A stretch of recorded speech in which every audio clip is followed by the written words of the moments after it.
joining us today. We just wanted to take an opportunity to share a little information about school improvement plans here at ASD4. I'm Teresa Polson, the Assistant Superintendent of Innovation and Information, and along with me is... Hi everybody, I'm Katie Purse. I'm the Assistant Superintendent for Teaching and Learning. We work very closely together in the Teaching and Learning Department. So just wanted to give you a brief overview of what is a school improvement plan. You also might hear it referenced as a SIP, and why do we do them? So in any school district, and of course including Addison School District 4, a school improvement plan is created at every building in the district, and it really targets areas to support all of our students to increase student academic and social emotional outcomes. And really the purpose of a school improvement plan is really to focus in on a couple of areas to get really good at to support our students in both of those categories. How do you figure out what areas to focus on? Oh, great question, Dr. Purse. So a lot of anecdotal data we look at in each building, but we also look at hard data, so numbers. So if you're talking about academics, how are students performing on state assessments or internal assessments? So we'll look at that data to determine what types of goals each building wants to create to support our students. And then the plan also outlines resources and strategies that will be tackled in order to reach those goals to support our students to become stronger leaders and learners in our school community. Oftentimes those resources and goals turn into action plans. And a lot of the action planning is focused around professional development that's provided for staff, whether that be licensed staff, our teachers, or our paraprofessionals. The school improvement plan is about improving the building as a whole. The principals play a very large part in it as well, as they are in charge of navigating and making sure all of the plans get implemented each year. In partnership with the principal, is the building leadership team helps oversee the school improvement plan along with the whole teacher body and staff body at each building. So it's a collective experience to support our students and the whole student, both academically and social emotionally. So this past year, one part of our school improvement plan was collective efficacy among staff. And we started the year with doing a pre-survey of understanding what staff's knowledge was about best instructional practices, and then asking them, how much do you use the strategy of questioning, providing rigor, relationships with students, and giving feedback. And so our staff did that 3 times this year, in the fall, winter, and spring. And we used that fall data to really determine which of those 4 instructional strategies would buildings work towards. And that was based on how staff reported for themselves. The goal with that is then choosing, most staff chose questioning. We did PD centered around how to improve questioning practices in the building, whether that be formally during lessons or even informally when you're in the hallway. But gathering around, what questions do we ask as adults, and are those questions deep or shallow level? So each building, as you mentioned, identified their area that they wanted to get better at. So we're gonna just work through real quickly to give you some updates on where all of our buildings landed for the 22-23 school year. So Ardmore, to start us off for their school improvement plan, tackled all of our buildings tackled an academic goal related to the instructional practices and efficacy.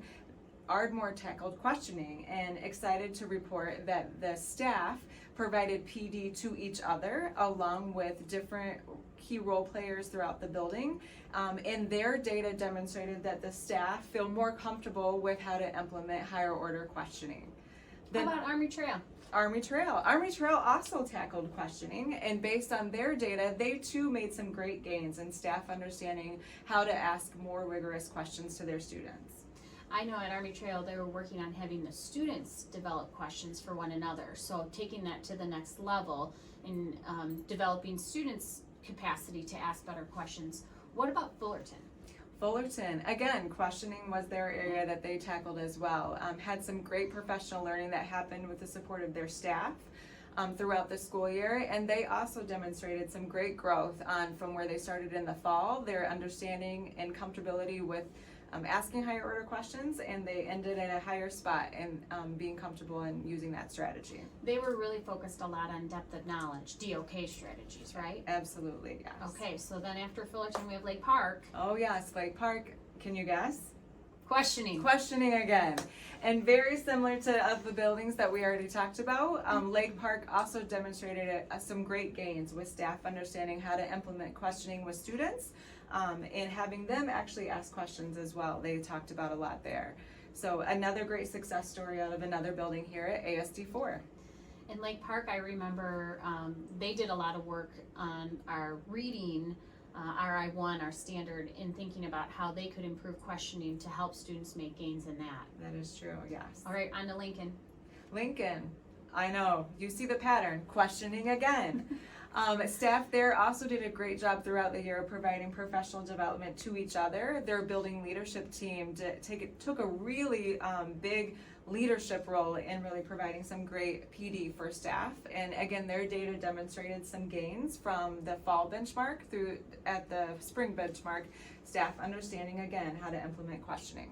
I remember one of their activities they did where they challenged each other to come with questions, and then they not only self-rated how higher order level their questions were, but also one another. All right, past Lincoln, we're on to then Stone. Stone, a little hiccup here. It's no. more than just questioning. They did two, didn't they? They did, yeah. They also looked at rigor. Oh. So looking at how detailed or in-depth and higher cognitive types of activities that students were doing, along with asking higher order questioning. And Stone demonstrated growth in both of those areas for instructional practices. Again, the staff and the leadership team were heavily involved in providing PD throughout the school year for all the staff at Stone. All right, our last elementary is Wesley, the baby school. The baby school.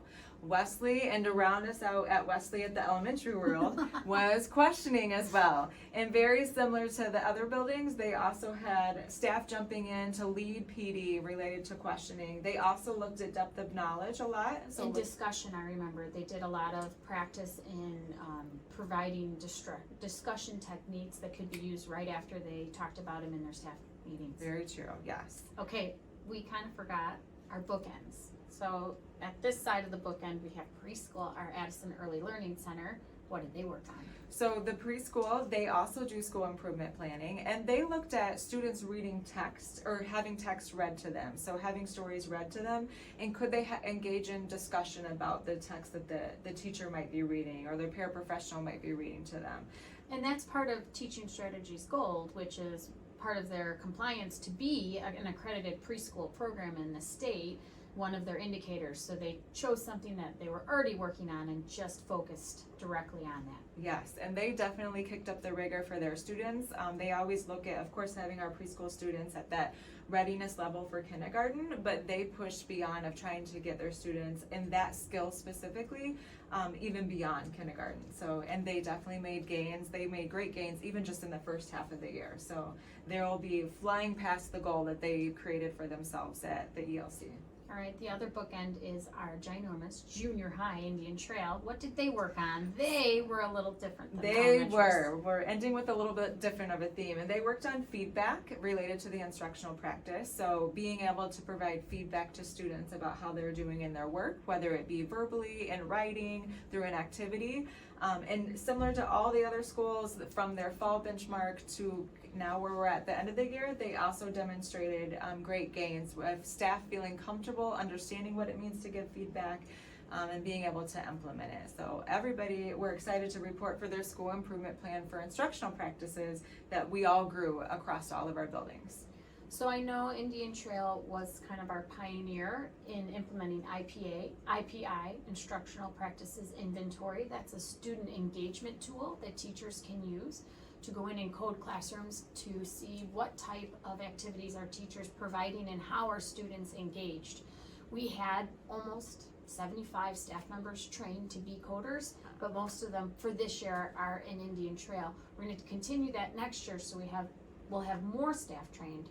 But at Indian Trail, they looked at taking a baseline of what level of engagement the activities were in classrooms, and they wanted to grow that, and they provided PD to teachers to think about the activities they were putting in front of kids, and was it really getting them to those higher order thinking levels? How did they do?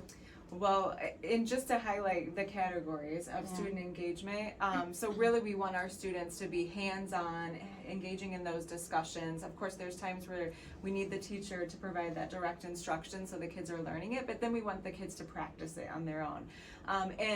Like all the other goals across the buildings, they saw some great gains in this area as well. So I believe, if I recall correctly, their goal was to increase the higher level of activities or of engagement that was going on by at least 15%, and they super surpassed that by, I believe they ended the year of increasing by 21%.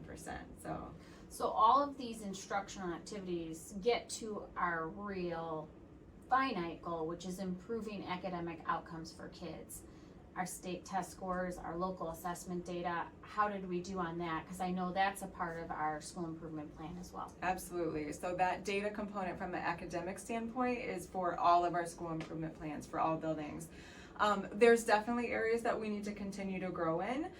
And looking at the data in comparison to the fall and compared to previous years, we're definitely moving in the right direction. Teachers are working really hard and thinking outside the box and using new curriculum to support our students in grade level standards. So we're moving in the right direction, which we're excited about. And preliminary data actually for the Illinois Assessment of Readiness, IAR, that your student took in April actually is just starting to funnel in, and it's looking extremely promising of moving in the right direction as well. So a lot of success stories this year. And those formal pieces of data or reports will come out in the fall, correct? Correct, yes. Right around October? You got it, Okay. yep. So families be on the lookout for how your student performed on those state assessments next school year in October. So what's up next for school improvement planning teams? Oh, great question. So we're ending the year. I know, I've been working on questioning too. Good job. Thanks. Which is an open-ended, so it's a little bit of a higher order question. Good job. Thanks. In regards to what's next, so our teams are just wrapping up. They're reflecting on how they did with their school improvement plan at each building right now. And then our buildings are selecting their team members for the 23-24 school year. And then we'll be coming together in the summer as all together as a district team with their building teams, looking at data from both the academic, social, emotional standpoint, and then creating their plan for next school year. So the cycle continues. You're just thinking about planning, doing activities, studying the data, and then putting into action in just a continuous cycle of improving our students. And that's pretty much it. That's planning in a nutshell. All right. Thank you, Addison, for joining us.